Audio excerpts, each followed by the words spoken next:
What's going on, y'all? It's Jackson back again with another We Major Anime Naruto Timeline Part 6.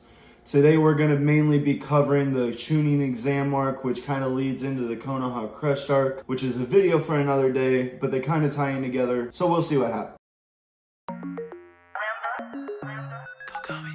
Saucy. So with the defeat of Zabuza and Haku, Team 7 is finally permitted to take the Chunin exams, which is basically Naruto, Sasuke, and Sakura ranking up real quick and going to the next level of ninja. However, they gotta pass some really difficult tests. The first part of this test is a written exam, or at least that's what it looks like on the surface. However, it's actually a test of an ability to gather information without being caught. During this exam, every team member is split into a different room, so there's 3 rooms, and all the individual team members are in one room, if that makes sense. Now, Naruto specifically really struggled with this. Like, down the road, he becomes really smart, and I mean, not really. I mean, it's really just his battle IQ that's smart down the road. Never been good at written tests, ever. And he is just so oblivious to the fact that he's actually supposed to be cheating. He has no idea that he's supposed to be cheating, but he's supposed to cheat without getting caught, being watched by super, like, Hawkeye type motherfuckers just sitting in the room trying to catch everyone that cheats. If you get caught cheated, your team is automatically disqualified. Naruto just sits there, pouting, staring at his exam, not knowing what the fuck to do, and ends up not doing super well on that. However, you need a total score combined between the 3 to pass. So he got hard carried by Sakura and Sasuke, to say the least. This is around the time we also are introduced to several other members of the Konoha 13, including Rock Lee, Neji, Tenten, Shikamaru, Choji, Ino, Kiba, Hinata, Shino. They're all taking it too. Amazingly, with Naruto being a fucking idiot and not being able to write down a single answer on the exam, they passed the first part of the exam, which leads them to the Forest of Death for the second part of the exam. Now, the Forest of Death arc was quite interesting because basically what it is, it's like a giant training ground, which is nicknamed the Forest of Death due to all of its poisonous insects, monstrous animals that'll beat your ass, and let alone other teams trying to attack you. In this arc, you're put back into your 3-man cell, and you're given either a Heaven Scroll or an Earth Scroll. And what you have to do is you have to return to the center tower of the Forest of Death with both scrolls, meaning that you have to attack and take some other team's scroll. If you have a Heaven Scroll and you get another Heaven Scroll, that doesn't work. You need a Heaven and an Earth Scroll. Little does everyone know, a little snake named Orochimaru snuck his way into the Chunin exam because he wanted to give Sasuke a hickey.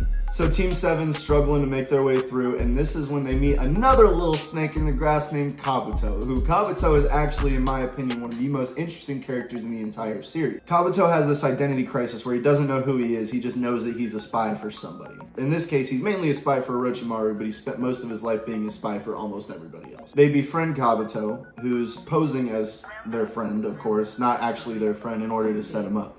So Kabuto leads them into so many traps, it's actually scary. Team 7 ends up encountering a hidden grass shinobi who is Orochimaru masqueraded. Orochimaru is there partially because he wants to destroy the Leaf Village and partially because he wants to take over Sasuke's body, because his current vessel is dying and he needs a new strong vessel, and he, for whatever reason, thinks Sasuke be the perfect vessel, on top of the fact that he wants Sasuke's Sharingan. Eventually they engage him, get in quite a battle. Obviously these Genin are not going to be able to handle Orochimaru by any means.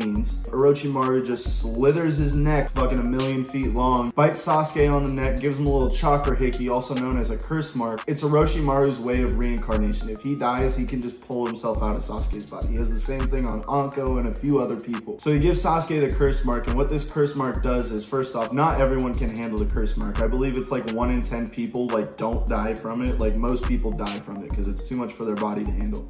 However, Sasuke is a little strong bastard, and he's able to handle it, although it does ramp up his bloodlust like no other and just make him like low-key pretty fucking evil. He ends up getting really sick and passing out from it for a little bit once they get Orochimaru off their ass with the help of Naruto and his 9 Tails chakra on top of Sasuke's Sharingan. It's a great combination that we don't get to see for like the entirety of the show because Sasuke wants to act like an angsty little bitch the rest of the time.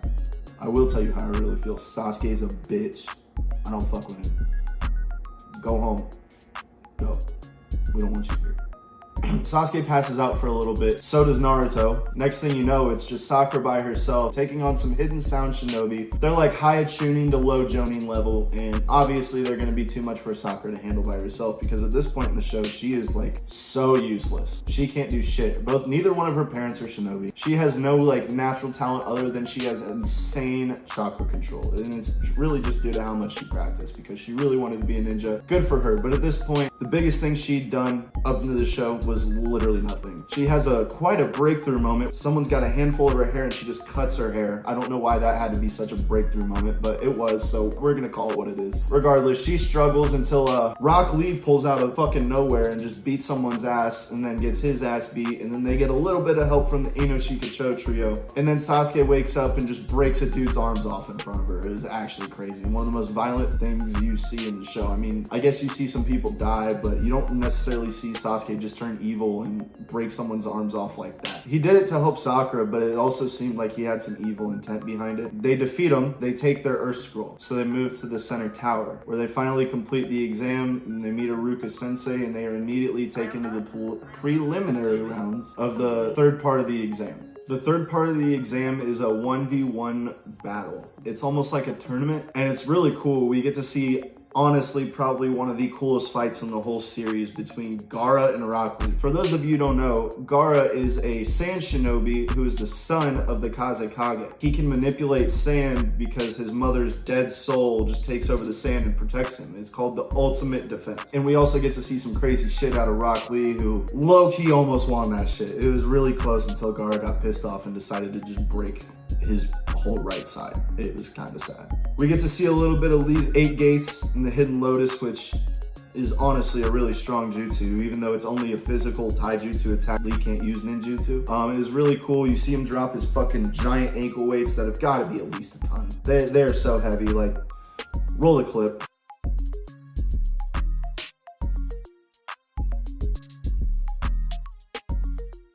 So basically, Lee is just way too fast for Gaara to handle until Gaara's sand finally catches him and uses a sand burial, which is basically where he just squeezes his fist like that and he'll sand burial, and it just smashes every bone in your body that the sand is touching. It got Lee's whole right side, I believe it was, broke his arm, broke his leg, to the point where even Tsunade said he will never be a ninja again. It was really depressing, because, I mean, Lee's one of those people that you really root for, you know what I'm saying? So, shouts out to Rock Lee. We also see quite a few other crazy fights, but they're not as important as that one, so I'm not really going to get into those. And after those, they're given a week to rest until the actual third part of the exam starts, which is a 1v1 tournament. And this is where Naruto really started to show his strength, with his first fight being against Neji Hyuga, who is known as a genius child in the village of the prestigious Hyuga clan, even though he's not of the main branch of the family. They get into this whole spout about destiny and fate and how you can't control it, and Naruto's like, yes you can. Neji's like, no you can't. Naruto's like, quit being a little bitch. Yes, you can. Fucking change your life if you want to.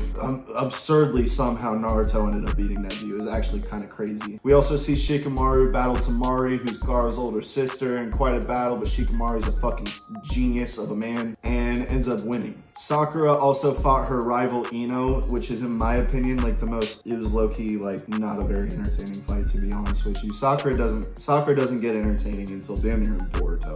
I don't know what they were doing with her. I guess it's kind of hard to walk behind Naruto, Sasuke, and Kakashi when they're all extremely talented, and then you got Sakura, who has no natural talent whatsoever. But she's doing her best. I mean, she's a medical ninja, so she's really just there to heal them while they fight, even though she does have some power of her own. So lastly, we have what should have been a very entertaining fight. So Sasuke was off elsewhere with Kakashi training after Kakashi went and tried to suppress Sasuke's curse mark so Orochimaru couldn't just run loose out of him. And then they went to go train, and this is when Sasuke really starts to master the Chidori, which is like his main jutsu, which is also Kakashi's main jutsu. It's really cool, a little lightning in the hand, just fucking bust it through someone's chest real quick, take someone out. So it was supposed to be Sasuke versus Gaara. Sasuke was the first person to ever make Gaara see his own blood. Gaara has a freak out. We learn a little something about Gaara here, that he is the one-tailed Jinchuriki, the same way Naruto is the Jinchuriki for the nine tails, meaning he's got the one-tailed Shukaku sealed inside of him. Gaara goes into a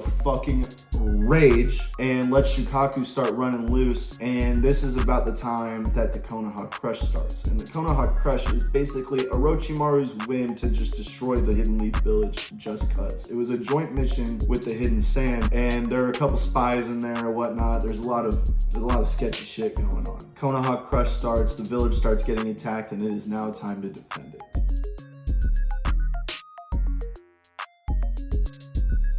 Alright y'all, if you made it to the end of the video, I appreciate you very much. If you clearly liked it, if you made it all the way through, so go ahead and throw a like on the video, subscribe to the page, turn on notifications so you can see when we release part 7, and have a good rest of your day. I appreciate you guys.